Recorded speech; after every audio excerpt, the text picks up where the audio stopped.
Yeah, James Paterson is the Victorian Liberal Senator.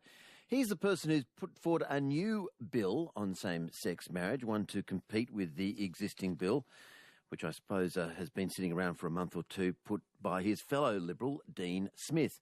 What's the difference between the bills, and why does he say it's necessary to protect religious freedoms if, as is expected, same-sex marriage is approved of by Australians in this plebiscite, the results of which, of course, are released on Wednesday? James Paterson joins us. Good afternoon, James.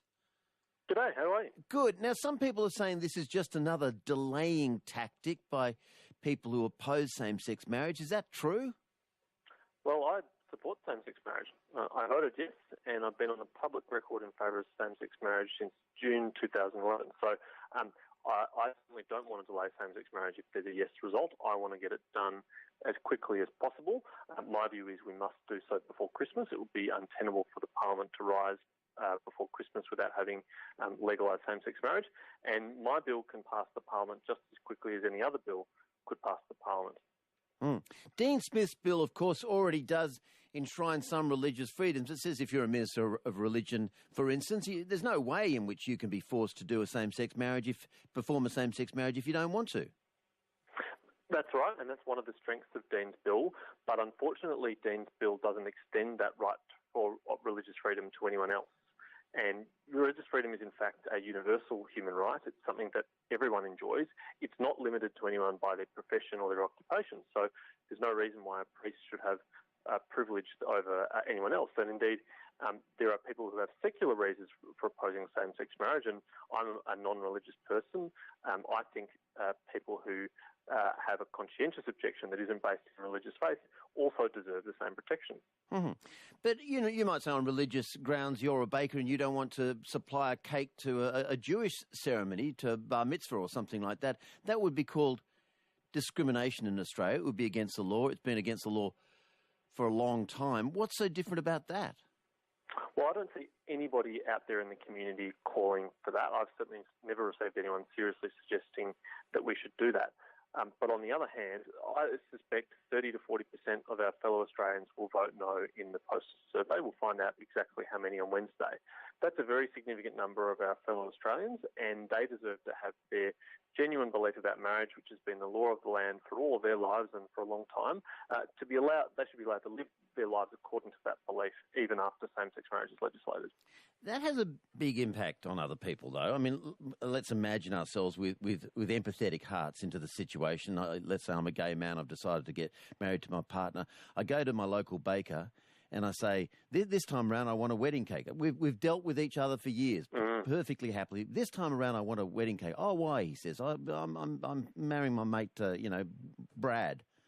Oh, he says, I'm not going to make that cake for you.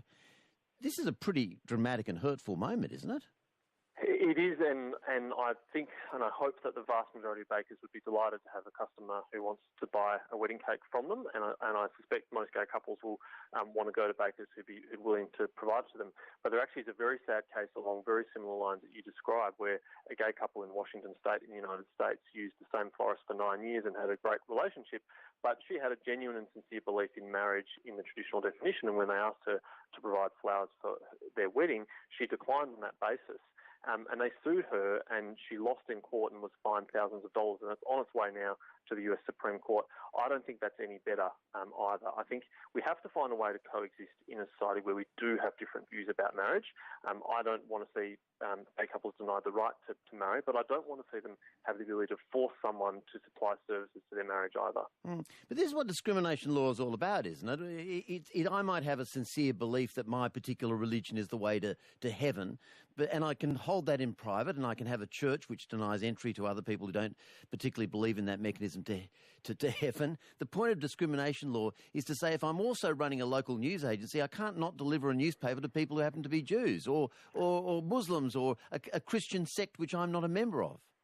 Yes, and anti-discrimination law sometimes conflicts with other human rights, like the right to free speech and the right to religious freedom. And the United Nations has, in fact, recently said that Australia's protections for religious freedom are not adequate and should be boosted. So it is difficult when these rights clash, and we have to choose how we resolve those rights. But what I don't want to see in Australia is what should be a very happy thing, which is same-sex marriage being legalised, become acrimonious because there's a whole lot of court cases of people going after each other because they didn't want to participate in each other's weddings. I get this idea of boosting religious freedom. Let's say you're right about that. Why choose this one example of a belief that you might not agree with? I mean, the world is full of beliefs that you and I don't agree with, that other people do. Why choose same-sex marriage as the one point in which you're allowed to discriminate? Well, marriage is something that people have much stronger feelings about than they do from most issues. It's one of the reasons why we've just had a postal survey on the issue. And as I said, we'll find out how many people voted no. But I suspect a significant minority of Australians vote no, and they all hope to have protections for their religious liberty or freedom of conscience. I think a wedding is different from most other interactions. I would never support a baker being allowed to refuse to bake a birthday cake for a gay person, but I do support not forcing them to participate in a gay wedding. You accept that a lot of this is already covered by the bill in terms of churches themselves. And I think Dean goes further than that, doesn't it? It's not only within a church, but any business that's been set up for religious reasons by a church, for instance. It's really just about the commercial baker that you differ. Well, no, not just the baker. And other examples, but businesses which are not linked to a church. No, but they may be run by a person of faith, or they may be run by a person of no faith who nonetheless has a sincere belief in marriage. And there are many, many businesses that this could affect, not just bakers, not just florists, but photographers or venue hires or a whole range of businesses that could be affected. And I think they should be able to decline to participate in someone's marriage. I think it's wrong to compel someone or coerce someone to act against their conscience. Some people have a sincere belief that women are not as good in the workplace as men. Some people have a sincere belief that old people are no good once they're past about 55. People have got all sorts of mad beliefs. We don't indulge them because we have an anti-discrimination law.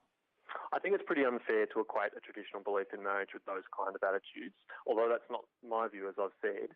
A very significant number of Australians believe this, and for most of our history, that is what the law of the land has been. For that to change and immediately for people to be then prosecuted or sued for not getting along with the program, I think would be a really regrettable thing. But they're prosecuted or sued if, for instance, they sack a woman because she's become pregnant, for instance. That is actually suable. And I'm not proposing to change that, and no one has ever come to me and suggested that we should change that. But plenty of people, in fact, The Guardian did a poll on this last week, which found that 49% of Australians want exemptions for commercial providers of services to weddings. You agree in most cases. This is, maybe an interesting intellectual argument. In most places, small business people are desperate to make ends meet. They'll happily accept business. I completely agree, Richard, and I hope that happens in the vast, vast majority of cases.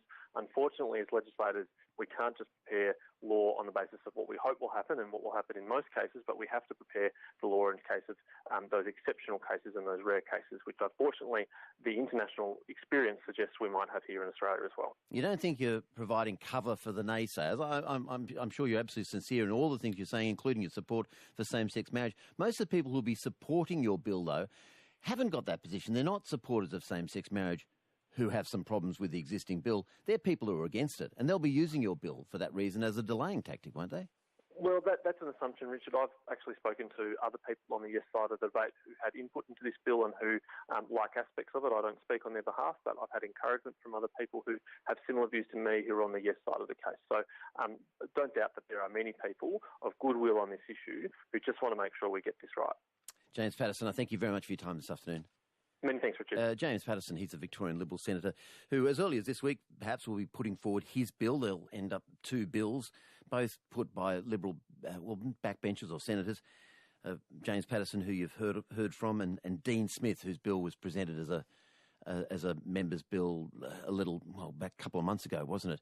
One which gives some religious protections, but perhaps in a limited form, and James Paterson's, which goes further to, his critics say, to wind back the Discrimination Act in favour of religious discrimination, in favour of religious freedom. Which one will get through? Which one will win the favour of the House? All assuming, of course, that the mandate comes through in the way we expect it will on Wednesday, which is when the Bureau of Statistics will announce the findings from that same-sex marriage survey. Currently,